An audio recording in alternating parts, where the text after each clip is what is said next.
안녕하세요. 아나운서 윤연아입니다. IT 포털 데브멘토의 개발자 온라인 컨퍼런스에 참여해주신 여러분들 진심으로 환영합니다. 오늘은 RPA 데이로 자유무역 협정과 RPA라는 주제로 강연을 진행하려고 하는데요. 이동환 오토메이션 애니웨어 코리아의 이사님께서 RPA 프로세스 개발과 적용 사례를 발표해 주실 예정입니다. 질문창에 혹시 여러분들 궁금하신 거 남겨놓으시면 제가 강연 끝난 후에 직접 여쭤보도록 하겠습니다.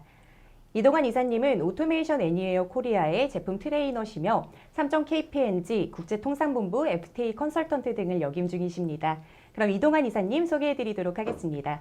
안녕하세요, 이동환 이사님. 네, 안녕하세요. 오토메이션 애니웨어 코리아의 이동환이라고 합니다. 네, 오늘 세미나에서는 어떤 말씀을 좀 중점적으로 들어야 할까요? 본격적인 강의 시작에 앞서 한 말씀 부탁드립니다. 아마도 많은 분들께서 RPA를 도입하면서 여러 가지 것들을 고민을 하실 텐데 그보다도 업무에 대한 이해가 중요하다는 것을 다 알고 계실 겁니다. 그래서 오늘은 제가 또 잘 알고 있는 FTA 업무를 위주로 RPA를 어떻게 적용하면 좋을지를 설명드리려고 합니다. 네, 감사합니다. 그럼 이제부터 이동환 이사님의 강연, FTA와 RPA에 대해서 들어보도록 하겠습니다.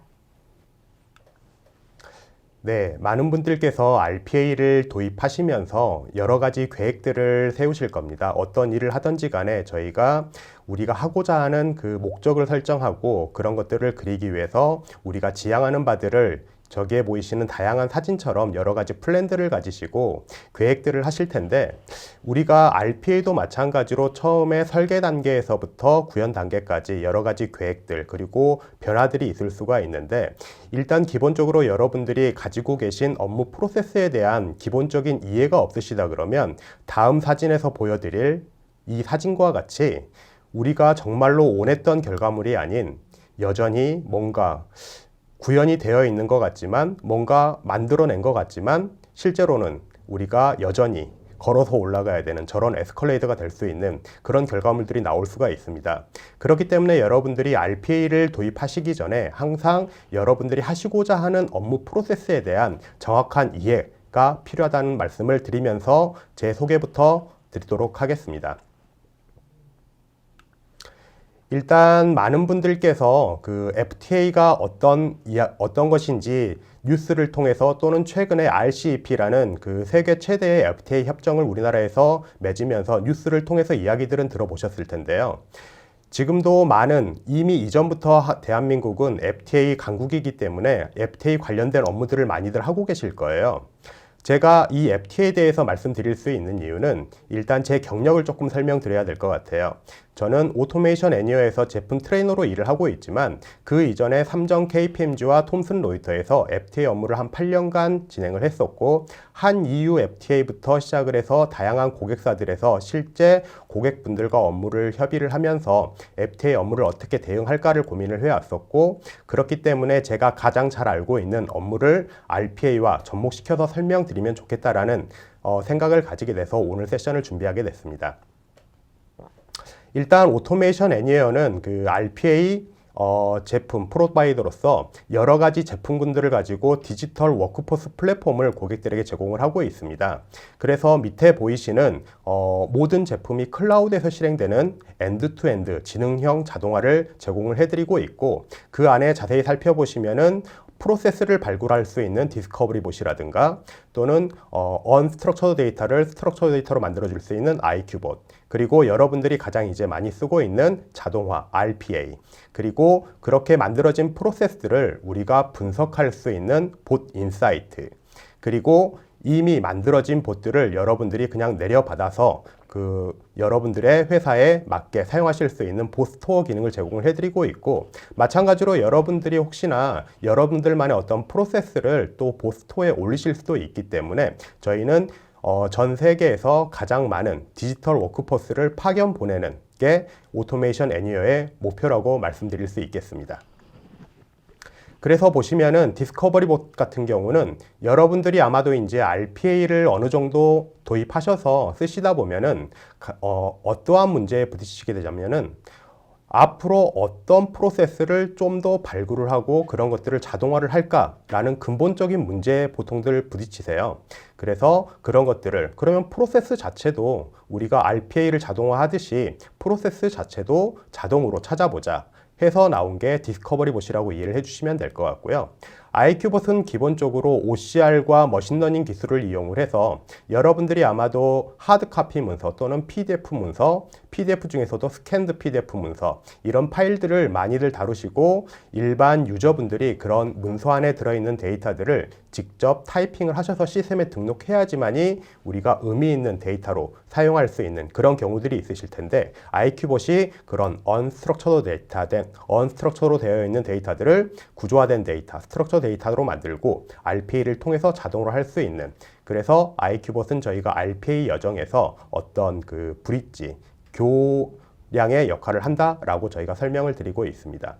그리고 RPA 같은 경우는 로보틱 프로세스 오토메이션, 여러분들이 이제 가장 많이 알고 계신 제품이기도 한데 최근에 오토메이션 애니어에서 그 AARRE, 그러니까 R이라는 제품을 출시를 했어요. 이 제품 같은 경우는 실제로 사람과 봇이 같이 협업하면서 일을 할 수 있는 형태의 제품이라고 이해를 하시면 될 것 같고, 제가 이 세션의 말미에 간단하게 설명을 해드리도록 하겠습니다.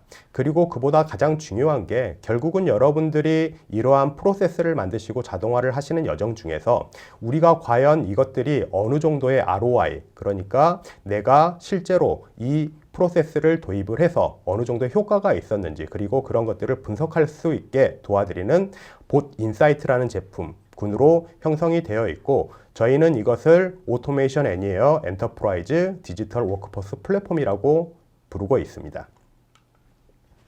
자, 그러면 지금부터 여러분들에게 그 FTA, 프리 트레이드 어그리먼트가 어떤 건지 간단하게 좀 설명을 드려야 될 것 같은데, 일단 이 자료는 관세청에서 제가 좀 발췌를 해왔습니다. 제가 별도의 자료를 만들기보다는 우리나라 같은 경우는 FTA 강국이기 때문에 이런 FTA 관련된 다양한 자료들이 이미 잘 제공이 되고 있고, 관세청 홈페이지에 들어가 보시면은 저러한 상세한 정보들을 우리가 확인을 해 보실 수가 있어요. 그러면 우리가 FTA라는 거를 기본적으로 이야기를 들어보셨을 때 과연 FTA가 뭘까라고 생각하시는 분들도 있으실 거고, 또는 너무나 그쪽 업무를 하고 계시기 때문에 잘 알고 계시는 분들도 있으실 텐데, 기본적으로 FTA는 관세 및 무역 장벽, 최근에 미국과 중국이 그 무역 관련해서 여러 가지 이슈들이 있었잖아요. 그런 무역 장벽을 철폐하고, 그리고 그 체결국 간에 무역 특혜를 주겠다라는 것입니다. 그래서 보면은 자유무역협정, 관세동맹, 공동시장, 그 다음에 완전경제통합. 그러니까 영토는 정해져 있지만 그 경제 영토는 우리가 저런 협약을 통해서 얼마든지 확장시킬 수 있다라고 이해를 하시면 될 것 같습니다. 우리나라 같은 경우는 지금 2004년부터 시작해서 2020년 여러 나라들과 FTA 협정을 맺고 있고, 제가 이 세미나를 준비하기 이전에 RCEP가 타결할 줄 모르고 자료를 준비를 하긴 했었는데, 최근에 전 세계에서 가장 큰 RCEP라는 FTA 협정이 타결이 됐죠. 그만큼 우리나라는 여러 가지 수입과 수출을 통해서 우리나라의 경제를 유지를 하고 있는데, 그만큼 FTA가 우리나라 경제에 미치는 영향들이 크다는 것이고, 마찬가지로 지금 대한민국에 계신 다양한 회사의 다양한 업종에 계신 분들이 다 FTA와 관련된 업무들을 하고 계시는 분들이 많다는 거죠. 그리고 우리가 사용하는 시스템들도 저런 것들을 원활하게 사용하기 위해서 다양한 시스템들을 구축도 하시고 프로세스를 또 가지고 계실 건데, 그만큼 RPA가 우리나라에서는 FTA 관련된 업무들을 지원할 수 있을 거라는 믿음 하에서 이번 세미나를 준비하게 됐습니다.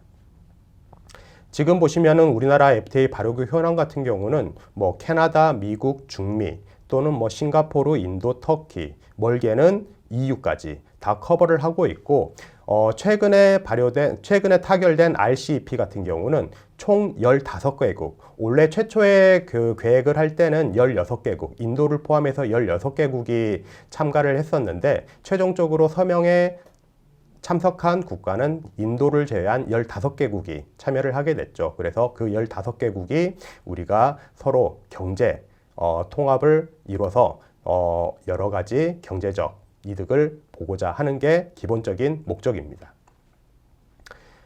지금 FTA 같은 경우는 그 단순히 특정 업종에만 제한되어 있는 게 아니라, 지금 보시는 것 같이 제가 지금 2020년 2분기 FTA 활용률이라는 자료를 관세청에서 받아가지고 공유를 드리고 있는데요. 보시면은 농림수산물, 광산물, 화학공업제품, 그리고 플라스틱, 고무, 섬유류, 생활용품, 그 다음에 철강 금속 제품, 기계류, 저기에는 저희 나라의 뭐 자동차도 포함이 되겠죠. 그 다음에 전기 제품, 그 다음에 여러 가지 제품들이 포함이 되어 있는데, 보시면은 수출 수입, 우리나라는 기본적으로 원재료가 안타깝게도 없는 나라이지만 전 세계에서 가장 큰 경제력을 가지고 있고, 그런 것들은 저런 수입과 수출을 통해서 우리나라의 경제가 이용이 되고 있다라고 말씀드릴 수 있겠습니다. 그래서 아마 어떤 분들께서는 RPA를 이야기하는데 FTA를 왜 이야기할까 하시는 분들도 있으실 수 있어요. 제가 그 포인트를 말씀드리고 싶은 이유는 뭐냐면, RPA는 어떠한 분야든 여러분들이 반복적인 작업이 있고 매뉴얼 프로세스가 있다고 한다 그러면 접목해서 자동화를 이룰 수 있는 것들이 가장 큰 장점이고, 다행히도 우리나라에는 저렇게 FTA를 이용해서 다양한 업종들에서 업무 프로세스를 진행하고 있기 때문에 RPA가 그만큼 도입돼서 여러분들이 매뉴얼로 하고 계신 작업들을 도와드릴 수 있다라는 포인트에서 말씀을 드리려고 합니다. 자, 그런데 FTA라는 게 그 나라와 나라 간에 이렇게 협정을 맺게 되면은 단순히 그냥 그 관세 혜택을 부여하는 거냐? 그렇지는 않고요. 당연히 프리 트레이드 어그리먼트라고 되어 있지만 사실 프리라는 뜻은 아니에요. 그 프리라는 자유라는 것을 얻으려면 저희가 상당한 대가를 치러야 하잖아요. 마찬가지로 FTA에서도 이 관세 혜택을 받기 위해서는 다양한 서류들을 증빙을 해내야 되는데, 그 중에서 제가 원산지 검증의 개요에 대해서 간단하게 설명을 드리면은 충족 여부를 확인하고 위반 시 제재 조치를 가한다라고 되어 있는데, 기본적으로 FTA는 대한민국산 메이드 인 코리아라는 마크가 붙어 있다고 해서 그거를 뭐 대한민국산으로 인정을 해주는 게 아니라 적절한 기준에 통과하는 기준을 충족했을 경우에 우리가 원산지 증명서 또는 원산지 확인서를 발급하고, 그 증명서가 우리가 수출을 할 때 같이 첨부가 되어 있어야지만이 체결국에 수출이 돼서 그 관세 혜택, 뭐 원래는 10% 20%의 관세가 있었는데 FTA 협정을 맺고 원산지 증명서가 확인이 되었기 때문에 뭐 0%로 뭐 관세를 제거해 주겠다, 이러한 규정들을 가지고 있습니다. 그런데 이 규정이 상당히 까다롭고 복잡한데, 그래서 어떤 고객사 같은 경우는 실제로 이 관세 혜택을 받는 것보다 그 증명서를 만들어내는, 증명해내는 리스크가 훨씬 크기 때문에 뭐 버퍼를 추가적으로 도입해서 좀 더 보수적으로 판정을 내리기도 하는데, 실제로 그러한 이유들은 뭐냐면 이 원산지 혜택을 잘못 받고 허위로 기재해서 뭐 관세를 혜택을 받았다 그러면 밑에 보이시는 실제로 법적인 제재 조치들이 가해집니다. 예를 들어서 5년 범위 안에 당해 수출자 등에 대한 협정 관세 적용 제한자로 지정이 된다. 이 말은 간단하게 말씀을 드리면 5년 동안 혜택을 받으셨는데 이게 허위로 기재된 게 밝혀질 경우에 실제로 5년 동안 혜택받은 모든 것들을 다, 조금 속된 표현으로 다 토해내셔야 될 수도 있다는 거예요. 그래서 우리가 이 FTA 혜택을 받기 위해서는 제대로 된 업무들을 가져오고 데이터들을 관리를 해야 된다라는 말씀을 드리겠습니다. 자, 그러면 여러분들이 원산지 충족이라는 그런 키워드들에 대해서 이해를 하시려면은 기본적으로 HS 코드라는 것들에 대해서 조금 이해를 하실 필요가 있습니다. 앞에 보이는 거는 골프 카트인데요. 지금 여러분들이 입고 계시고 사용하고 계시고 눈앞에 보이는 모든 물건들은 다 HS 코드라는 게 부여가 되어 있습니다. 이 HS 코드는 여러분들이 물건을 수출을 하거나 수입을 할 때 이 관세나 어떤 물건들이 서류상에서 통관되고 처리되는지, 그 다음에 세율은 어떻게 적용이 돼야 되는지에 대한 기준이라고 생각을 하시면 될 것 같아요. 그래서 보시면은 골프 카트 같은 경우는 지금 보시는 것처럼 8703102000 이라는 10자리 숫자를 가지고 있습니다. 그 중에서 저희가 관심 있게 보셔야 될 숫자는 앞에 있는 6자리인데요.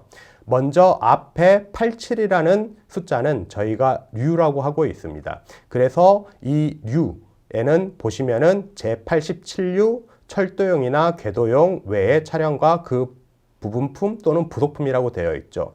그러니까 이 숫자가 어떻게 보면은 이 물건을 우리가 분류하기 위한 분류의 대분류라고 이해를 하시면 될 것 같아요. 그 다음에 앞에서부터 네 글자 8703이라는 숫자가 보이실 텐데 이거를 저희가 호라고 부르고 있습니다.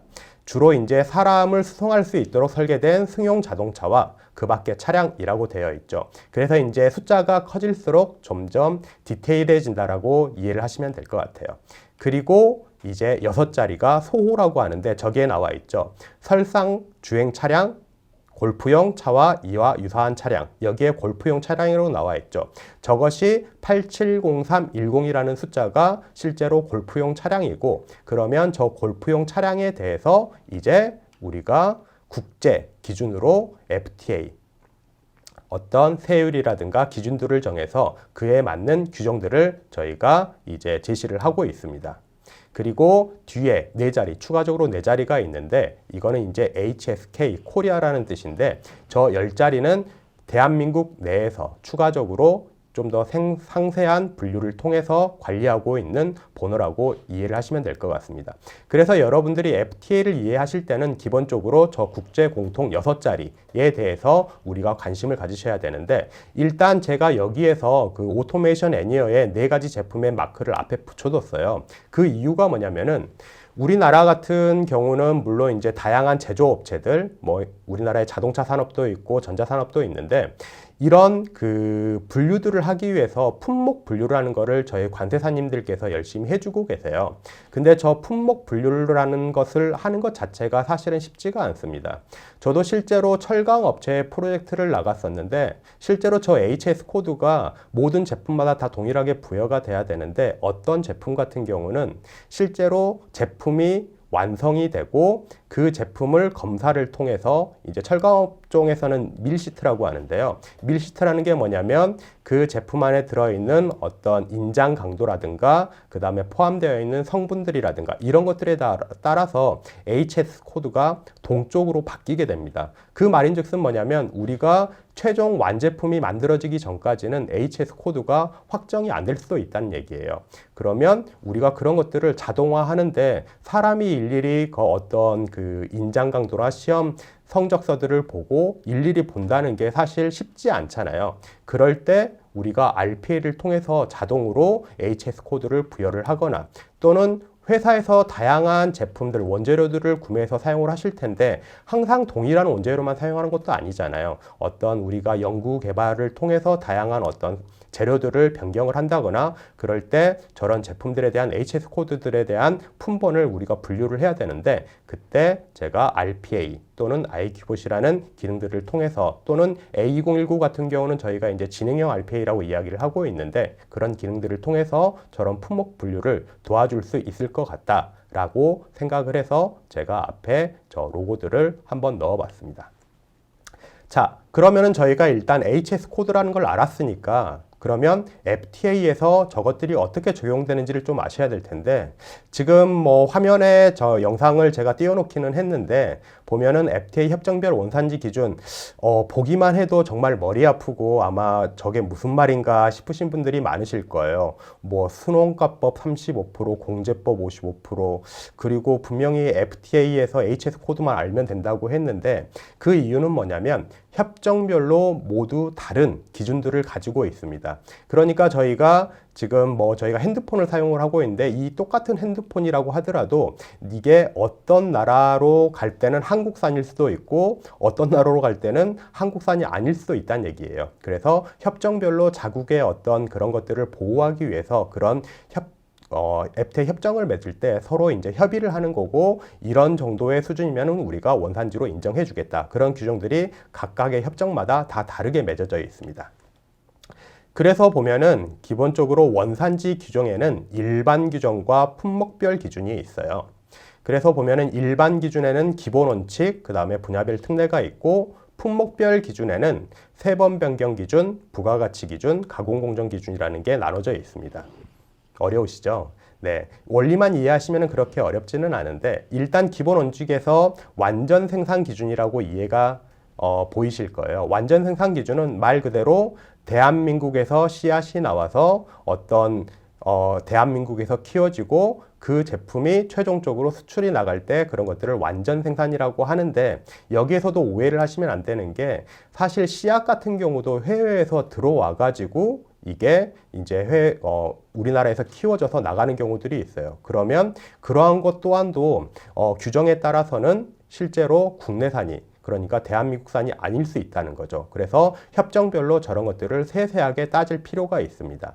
그리고 이제 밑에 가장 많이 쓰게 되는 품목별 기준에서 3번 변경 기준이라는 게 있는데, 저 3번이라는 거는 우리가 원재료들을 가져와서 2개를 조합을 하면은 전혀 새로운 어떤 형태의 물질이 되는 경우들이 있어요. 그런 경우에는 저 HS 코드에 3번이 변경이 되는데, 그때 3번이 변경이 될 때 앞에 2자리가 변경이 되는지 또는 4자리가 변경이 되는지 6자리가 변경이 되는지에 따라서 기준들이 각각 정해져 있는데, 그런 3번이 변경됐을 경우에만 우리가 원산지로 인정을 해주겠다, 이러한 기준이고요. 부가가치 기준이라는 거는 실제로 대한민국은 원재료들을 다 해외에서 도입해와서 그런 것들을 가공해서 부가가치를 부여하고 그런 것들을 통해서 이제 국내산으로 인정받기 위해서 노력을 하는데, 그 말인즉슨 뭐냐면 원재료는 비록 해외에서 들여왔지만 국내에서 충분한 부가가치가 부여가 된 것들에 대해서는 국내산으로 인정을 해주겠다, 이런 뜻입니다.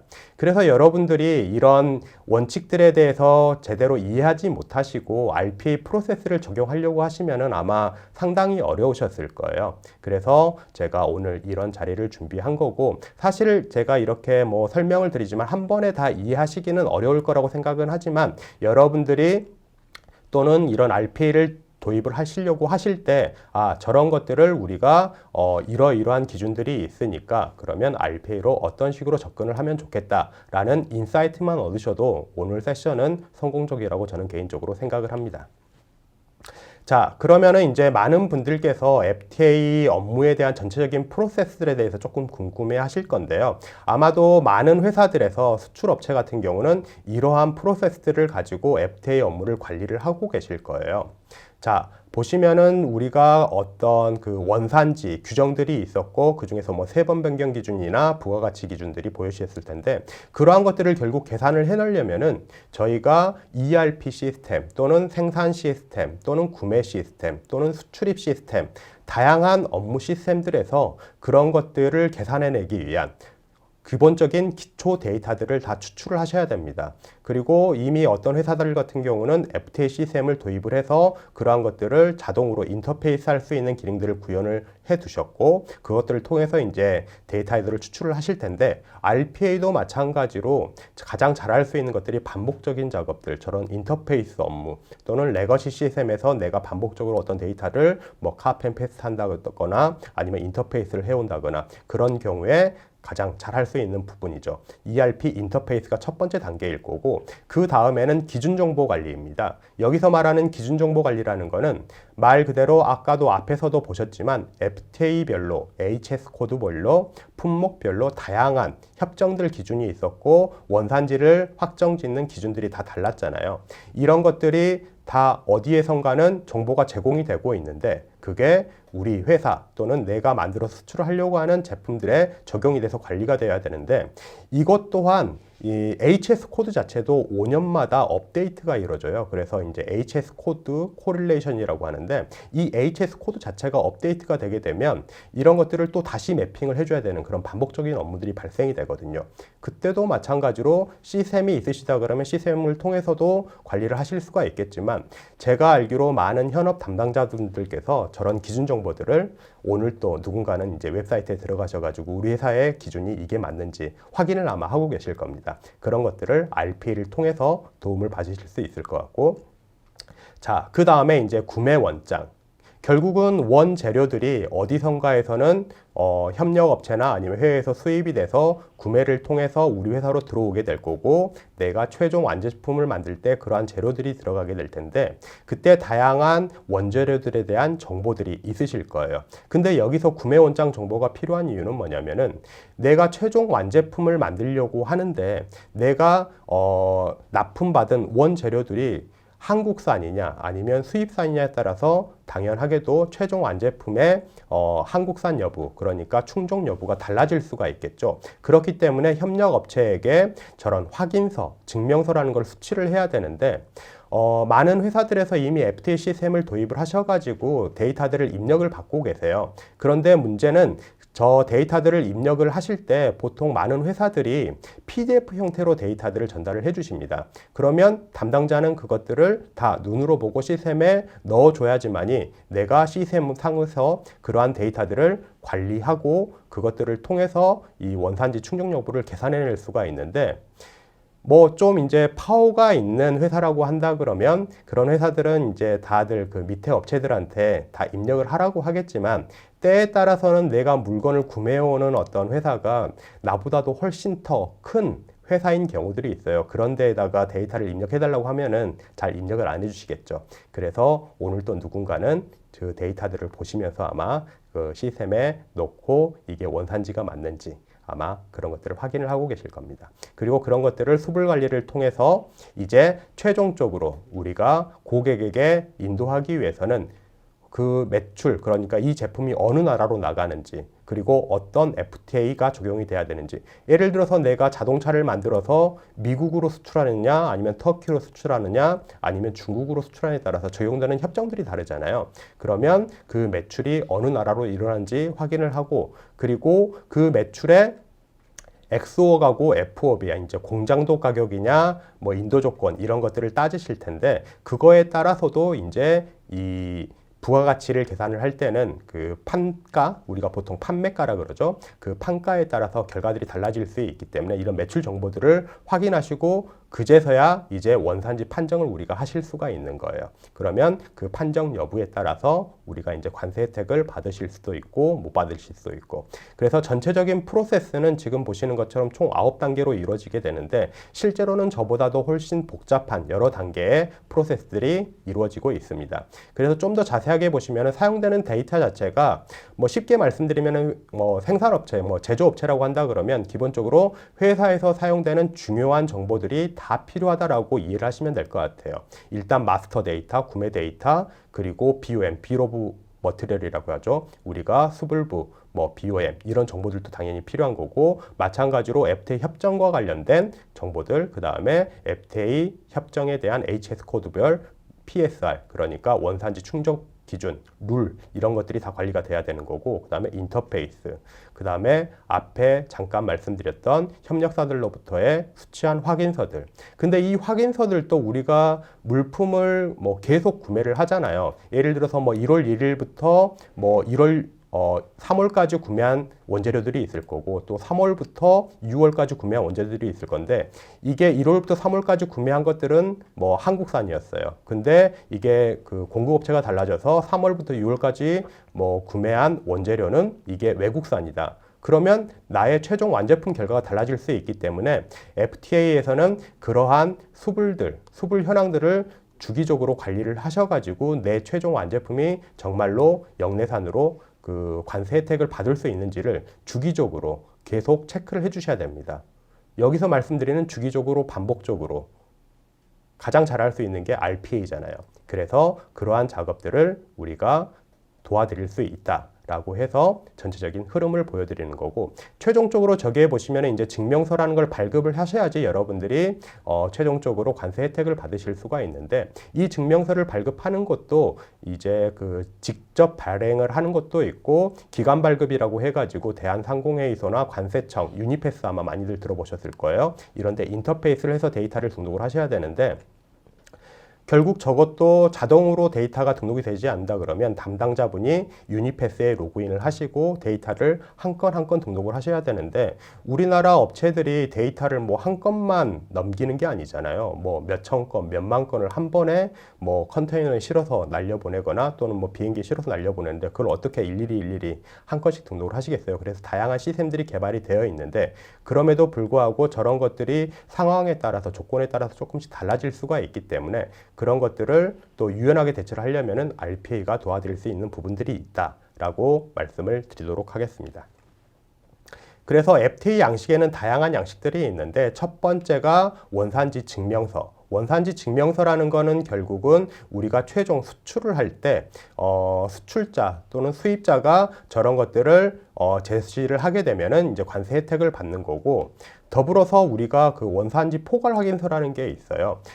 최종적으로 내가 수출자인데, 내가 완제품을 만드는 사람인데 원재료들이 국내에서 공급이 됐다. 그러면 그 원재료 1차 협력업체, 2차 협력업체들도 그 원재료들이 이게 국내산인지 아닌지를 다 계산해서 올려주셔야지 내가 내 제품, 최종 수출 제품을 판정을 할 때 그 정보들을 가지고 이게 영어산인지 아닌지를 계산을 할 수가 있거든요.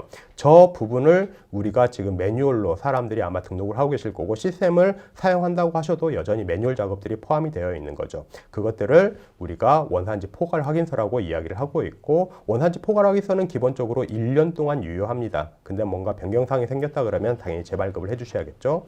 그리고 가장 중요한 게 원산지 소명서인데 이러한 혜택을 받았다 그러면 최종적으로 원산지 검증에 대비를 하셔야 되는데 저 원산지 소명서 안에 모든 정보들이 다 포함이 되어 있습니다. 그래서 이 세 개의 양식이 기본적으로 FTA에서 가장 많이 사용되는 양식이고 저 안에 데이터들을 채우기 위해서 우리가 앞에 인터페이스를 하거나 데이터를 처리를 하거나 그런 반복적인 작업을 한다라고 이해를 하시면 될 것 같아요. 원산지 관리 업무 흐름에 앞에 잠깐 말씀드렸듯이 내가 최종 상품 수출자이다.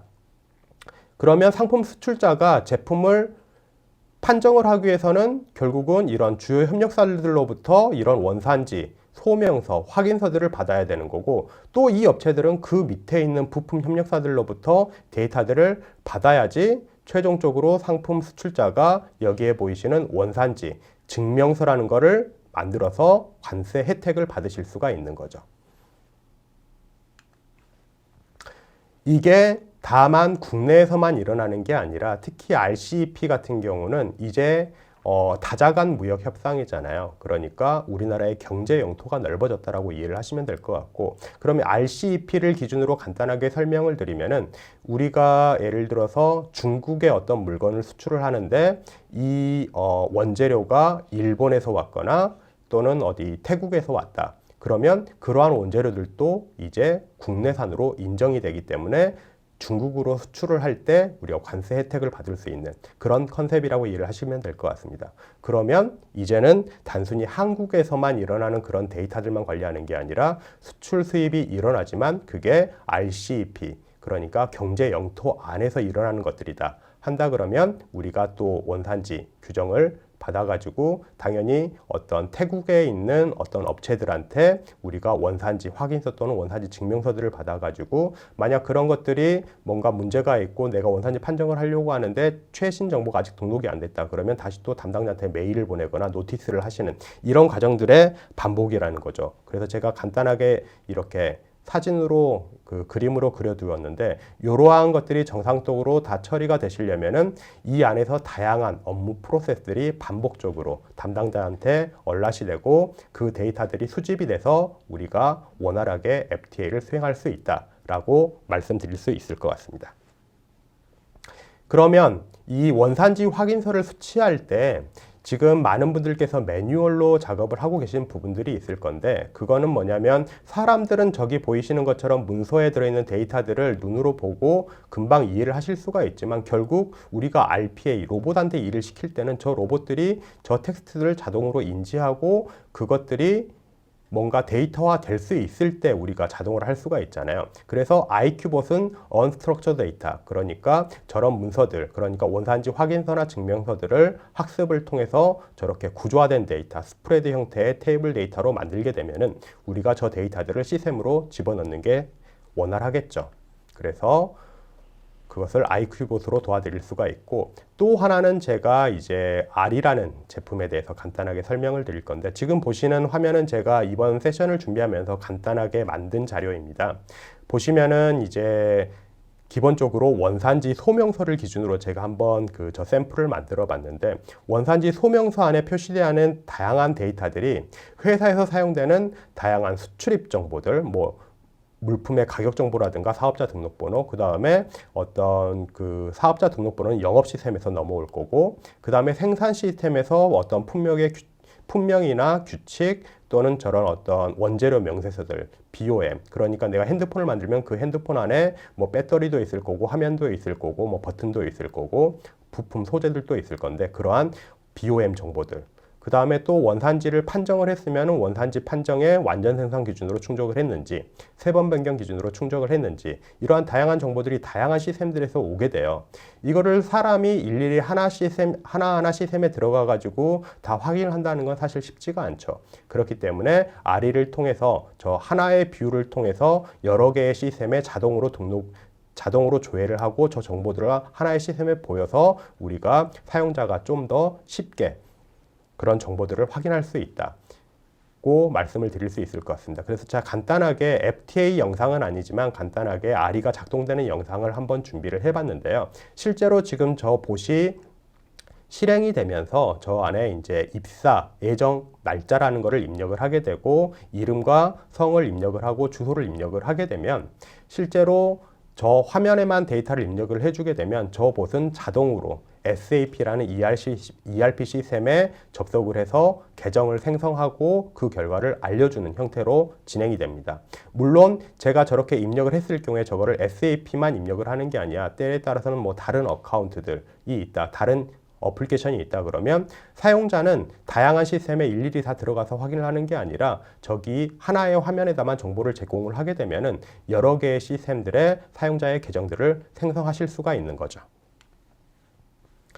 그래서 RE를 이용을 했을 때 효과가 뭐냐면은 일단 웹 브라우저 상에서 우리가 시스템을 사용을 할 수가 있기 때문에 언제 어디서든 쉽게 접근해서 사용을 할 수가 있고 사실 저희가 이제 2020년도 코로나로 인해서 다양한 뭐 재택 근무들이라든가 BCP라고 해요. 비즈니스 컨틴전시 플랜이라고 하는데 이런 것들에 대해서 회사들이 많이 고민을 하고 계세요. 그래서 이런 RPA를 어떻게 효과적으로 운영할지도 많이들 고민을 하고 계신데 오토메이션 애니어에서 제공하는 A2019는 클라우드 버전이기 때문에 저런 뭐 우리가 보안적인 이슈들만 해결이 된다 그러면 다양한 어플리케이션들, 다양한 브라우저에서 사용하는 것들이 가능하다.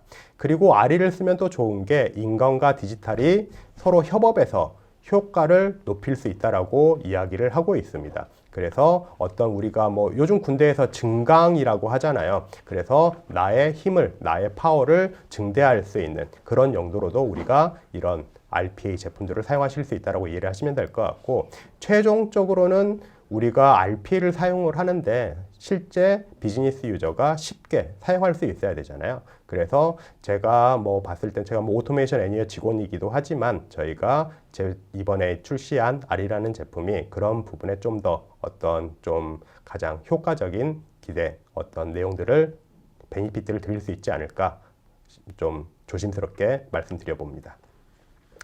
그리고 최종적으로 제가 드리고 싶은 말씀은 저희 오토메이션 애니어가 디지털 워크포스 플랫폼, 그러니까 전 세계에서 가장 많은 디지털 워크포스들을 파견 보는 회사가 되고 싶다고 말씀을 드렸는데 지금 보시는 것처럼 다양한 봇들이 미리 만들어져 있고 물론 이런 것들이 이제 영어로 되어 있는 버전들이 좀 더 많기는 하지만 여러분들이 필요에 따라서 저런 서플라이 체인 매니지먼트 관련된 봇들을 내려받아 보실 수도 있고 또 A2019 관련된 저희 클라우드 버전도 다양한 봇들이 지금 저렇게 올라오고 있고 또 이제 종류에 따라서는 지금 보시는 것처럼 우리가 무료로도 저런 봇들을 내려받으셔서 쓰실 수가 있기 때문에 여러분들의 현장에서 여러분들의 어떤 그 프로세스 상에서 필요한 것들이 있다 그러면 이 봇스토어에 들어가서 사용하시는 것도 가능하고 마찬가지로 여러분들이 저런 것들을 만드셔서 직접 올리시고 해외에 있는 어떤 기업들에게 도움을 줄 수도 있는 거고 저거를 또 판매를 하실 수도 있거든요. 그런 기회들도 저희가 제공을 해드리고 있습니다. 네, 좋은 말씀 잘 들었습니다. 원래는 이제 질문이 올라오면은 제가 추가적으로 질문을 몇 가지 드리려고 했는데요. 질문이 올라오지 않아가지고 제가 간단한 질문 좀 여쭤보도록 하겠습니다. 그러면 FTA 업무 처리를 하는 데 있어서 좀 RPA가 필요하다는 말씀이신데요. 다른 회사에 비해서 오토메이션 애니어가 좀 차별화 포인트가 있다면 어떤 게 있을까요? 이게 꼭 오토메이션 애니어의 어떤 제품의 특성이라기보다는 기본적으로 우리가 자동화 프로세스를 진행함에 있어서 RPA 같은 경우는 기존의 솔루션들과는 다르게 솔루션들은 한번 정해진 규칙들을 사실 바꾸는 게 쉽지가 않거든요. 근데 RPA는 비즈니스 유저, 그러니까 현업분들이 실제로 필요에 따라서 우리가 그런 것들을 변화 관리를 직접 담당하고 필요한 부분들을 수정해서 사용할 수 있다는 게 가장 큰 장점일 거고 오토메이션 애니어의 A2019 같은 경우는 클라우드로 제공이 되고 일반 유저분들이 쉽게 사용할 수 있도록 구성이 되어 있기 때문에 지금 보시면은 FTA도 우리가 최근에 RCEP가 최근에 이렇게 협정이 새로 맺어졌듯이 아마 그러면 담당자분들은 또 RCEP 관련해서 FTA 이미 시스템이 구현이 되어 있다고 해도 로직들을 추가하시고 우리 회사의 제품이 이 RCEP에 적용 가능한지 아닌지를 또 따져보시고 그것들을 준비하기 위한 데이터들을 다 만들어 보셔야 될 거거든요. 그런 것들을 RPA로 하신다 그러면 충분한 도움을 받아보실 수 있을 거고 좀 더 효과적으로 FTA를 이용하셔서 관세 혜택이라든가 실제로 우리가 경제 동맹이라고 하지만 그 경제 동맹 내에서 우리가 효과를 얻기 위해서는 그런 데이터들을 다 준비를 하셔야 되거든요. 그것들을 준비하는데 RPA, 특히 오토메이션 애니어의 A2019가 도움을 드릴 수 있을 거라고 생각을 합니다. 네, 감사합니다. 방금 좀 올라온 질문이 있는데 혹시 업무의 테스트용으로 해볼 수 있는 방법이 있냐라는 질문이 들어왔어요. 일단은 오토메이션 애니어에서 A2019 커뮤니티 버전을 제공을 해드리고 있고요. 그 구글 사이트에서 오토메이션 애니어라고 검색을 하시면은 아마 저희 회사의 홈페이지로 들어오게 될 텐데 거기에 제품란에 들어가셔서 커뮤니티 에디션이나 또는 프리 트라이얼을 신청하시게 되면은 커뮤니티 버전 같은 경우는 이제 교육용 목적이기 때문에 라이센스에 제한 는 없습니다. 개인 용도로 비상업 용도로 쓰시는 건 상관이 없기 때문에 언제든지 사용 가능하시고요. 이제 트라이얼 버전 같은 경우는 제가 정확히는 지금 기억이 나지 않는데 아마 30일 동안 무료로 저희 엔터프라이즈 버전을 쓰실 수 있는 걸로 알고 있어요. 그래서 언제든지 저희 홈페이지에 오셔서 기본적인 정보 몇 개만 제공을 하시면은 그런 것들을 직접 체험을 해보실 수 있으니까 저희 홈페이지에 들어오셔서 그런 것들을 확인해 주시면 좋을 것 같습니다. 네, 좋습니다. RPA에 대해서 좀 더 심층적으로 이해해 볼 수 있는 시간이었습니다. 이제 아쉽지만 세미나를 마쳐야 할 시간이 다가오고 있는데요. 마지막으로 한 말씀 부탁드립니다. 사실은 제가 이 세미나를 준비하면서 RPA 제품들에 대한 기능들을 소개를 할까, 또 제가 이제 오토메이션 애니어의 프로덕트 트레이너로서 새로운 기능들을 설명드리는 게 좋을까, 아니면은 근본적으로 우리가 어떤 업무들에 대해서 좀 이렇게 좀 조합을 해서 RPA가 가장 잘 할 수 있는 것들을 설명드리면 좋겠다. 그런 아이디어가 있었는데 제가 가만히 생각을 해보니까 제가 또 FTA 업무를 8년이나 했었고 그리고 또 회사 내에서 가장 제가 잘 알고 있는 업무가 또 이제 FTA 업무이기 때문에 이런 FTA 업무에 RPA를 당연히 이제 적용하시는 회사들도 많이 있으실 거예요. 근데 아직 도입 전이시거나 이런 것들을 고려하고 계시거나 또는 몰랐는데 이번 세션을 통해서 RPA로 저렇게 사용하는 것도 가능하구나 라고 이렇게 여러분들이 좀 이해해 주시면 좋을 것 같고 이런 것들을 아마도 이제 마음속으로는 고민을 하고 계셨던 분들도 있으실 거예요. 이런 것들이 조금만 더 쉽게 될 수 있었으면 내가 이런 원산지 업무들을 좀 더 쉽게 대응하고 실제로 그 뭐 혜택을 받아가지고 회사에 이익도 창출을 하고 또 뭐 개인적으로는 업무 역량도 인정을 받고 이런 분들이 있으셨을 텐데 그런 것들을 생각하셨던 분들이라 그러면 오토메이션 애니어로 연락을 주시면은 좀 더 친절하게 안내를 드릴 수 있는 기회가 있을 것 같으니까요. 조금 제가 RPA와 FTA를 준비하면서 시간이 짧기 때문에 너무 디테일하게 드리지는 못했지만 이제 저 이후에라도 저희 회사로 연락을 주시면은 좀 더 상세한 뭐 내용들을 설명드릴 수 있는 시간들이 될 수 있을 것 같습니다. 네, 추가로 궁금하신 사항 있으시면 오토메이션 애니어 코리아로 연락 주시면 될 것 같습니다. 이것으로 데브멘토의 개발자 온라인 컨퍼런스 RPA 데이 행사를 모두 마치도록 하겠습니다.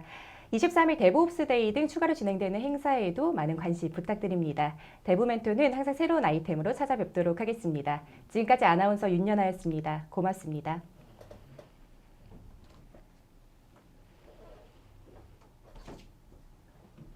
질문 두 개.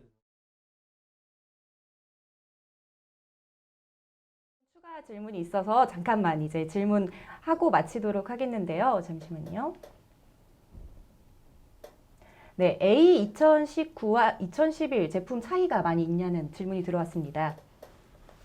네. 일단 기본적으로 RPA라는 거는 똑같고요. 엔터프라이즈 버전 11 같은 경우는 저희가 인스톨 베이스의 프로그램, 그러니까 이제 플랫폼을 조금 설명을 드려야 될 것 같은데 .NET 프레임으로 되어 있어요. 그렇기 때문에 윈도우 OS에 디펜던시가 있습니다. 그래서 윈도우 OS가 구동되는 PC 상에서 우리가 자동화를 구현을 하는 거고 이제 A2019 같은 경우는 자바 버전으로 되어 있어요. 그래서 자바 플랫폼으로 되어 있기 때문에 JVM, 자바 버추얼 머신이 구동되는 모든 OS에서 구동이 가능합니다. 이 얘기가 중요한 게 뭐냐면은 저희 고객사들의 환경을 보시면은 단순히 윈도우 서버만 사용을 하는 게 아니라 유닉스 서버라든가 리눅스 서버 또는 어떤 회사들에서는 맥 OS도 사용을 하실 텐데 이제 JVM, 자바 버추얼 머신이 구동되는 다양한 OS들에서 저희 A209 제품을 만나보실 수가 있는 거고 그런 자동화 기능들을 사용해 보실 수 있다는 장점이 있는 거죠. 많은 분들께서 저희 A209 제품이 클라우드 버전이라는 부분에만 좀 포커스를 맞추시는데 실제로는 오토메이션 애니어에서는 클라우드 버전도 당연히 중요하지만 이런 OS의 디펜던시를 제거하는 게 가장 큰 목적이었고 아시겠지만 자바 같은 경우는 많은 회사들에서 또는 많은 플랫폼 기업들에서 사용을 하고 있고 그런 오픈소스들을 많이들 사용을 하고 있습니다.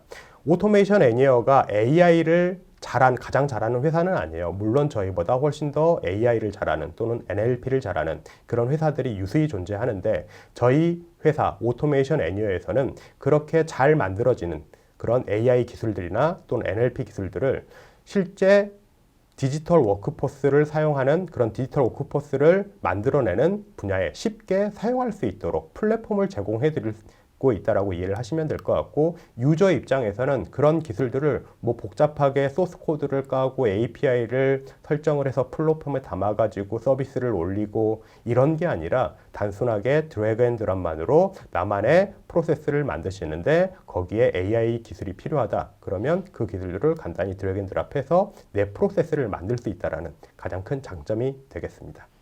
네, 답변 감사합니다. 한 가지 질문만 더 드릴 텐데요. 업무의 기준과 절차가 이제 체계화되어 있지 않은 경우에 데이터 전처리 과정에서 RPA를 활용하여 적용화된 데이터 테이블을 확보하는 과정이 이제 필요할 텐데 이때 텍스트와 이미지, 영상 등 다양한 데이터도 가능한지 여쭤보셨습니다. 일단 뭐 근본적인 질문을 주셨네요. 여러분들이 일단 업무를 시작하기 전에 RPA의 제한점들에 대해서 명확히 이해하실 필요가 있어요. RPA 같은 경우는 정형화된 데이터, 그 다음에 규칙이 없으면 RPA를 적용하는 것 자체가 쉽지 않습니다. 그렇기 때문에 아마 질문을 주신 분들께서도 그러한 내용들을 주신 것 같은데 일단 제가 그 말씀을 드리기 이전에 많은 분들께서 RPA를 적용을 하실 때 자동화를 무조건 100% 전체 프로세스를 자동화하는 것에 목적을 두시고 이런 RPA들을 검토를 하세요. 근데 제가 드리고 싶은 말씀은 우리가 그 전체 프로세스 A부터 Z라는 프로세스가 있는데 그 중에 분명히 버틀넥, 병목 현상이 발생되는 프로세스가 있을 겁니다. 한두 프로세스가 전체 프로세스에 영향을 미치고 있다는 말씀이죠. 그러면 그 한두 프로세스만이라도 우리가 RPA 가지고 자동화를 할 수 있다 그러면 그런 부분들을 해소하고 전체 프로세스의 성능이 향상되고 그런 것들을 통해서 전체 프로세스를 단계적으로 진행하는 것을 저는 개인적으로 권장을 드리고 있고 일단 앞에 말씀 주신 것처럼 여러 가지 뭐 영상 데이터들이라든가 아니면 이미지 데이터들 에 대해서도 우리가 실제로 이제 업무에 사용을 하고 있는데 그런 것들을 사실은 저희도 뭔가 이제 비구조화된 데이터를 구조화된 데이터로 만들기 위해서 IQ봇도 제안을 해드리고 있지만 단순히 이게 IQ봇 어떤 그런 텍스트를 인식해가지고만 처리할 수 있는 것들이 아니라 때로는 이미지도 인식을 해야 되고 때로는 특정 그 영상 파일에서 어떤 키워드를 추출도 해야 되고 음성도 인식을 해내야 되고 이런 것들이 사실 필요하잖아요. 그런 이유들 때문에도 저희가 A2019라는 플랫폼으로 전환하게 된 이유이고 A20 플랫폼의 가장 큰 장점은 다양한 패키지들, 그 중에서도 이런 AI 관련된 패키지들을 우리가 쉽게 이용할 수 있다라는 장점이 될 거고 지금 A2019 플랫폼에 보시면은 다양한 NLP 기능이라든가 아니면 다양한 AI 기술들이 점진적으로 계속 도입이 되고 있어요. 이전 11 버전에서는 그런 것들을 하고 싶었지만 플랫폼의 제한이라든가 어떤 윈도우의 제한들 때문에 그런 것들을 넣는 게 쉽지가 않았습니다. 그런데 이제 A2019에서는 자바 형태로 또는 저희가 또 파이썬을 인라인 형태로 제공을 해드리고 있기 때문에 그런 AI 기술들을 우리 프로세스 내에서 집어넣고 전처리 과정을 통해서 어떤 비구조화된 데이터를 구조화된 데이터로 만들게 되면 당연히 자동화 영역으로 끌어올 수 있는 업무들이 상당히 많을 거다라는 기대를 가지고 있고 물론 제가 여기서 거짓말을 하고 싶지는 않아요. 지금 당장 그 모든 것들이 가능하다라고 말씀드리지는 않겠지만 이전에는 그런 것들을 하고 싶어도 못 했었어요. 근데 A2019 버전에서는 이제 그런 모든 것들이 가능해졌고 저희 회사에서도 저희 개발팀에서도 로드맵을 가지고 그러한 기술들을 지속적으로 업데이트하고 있다라고 말씀드리도록 하겠습니다. 네, 감사합니다. 추가로 몇 가지 질문이 들어와서 답변 한번 들어봤는데요. 이번에는 정말로 데브멘토의 개발자 온라인 컨퍼런스 RPA 대행사를 마치도록 하겠습니다. 다시 한번 말씀드리지만 23일에는 데브옵스 데이가 있으니까요. 많은 관심 부탁드립니다. 지금까지 아나운서 윤나나였습니다. 감사합니다.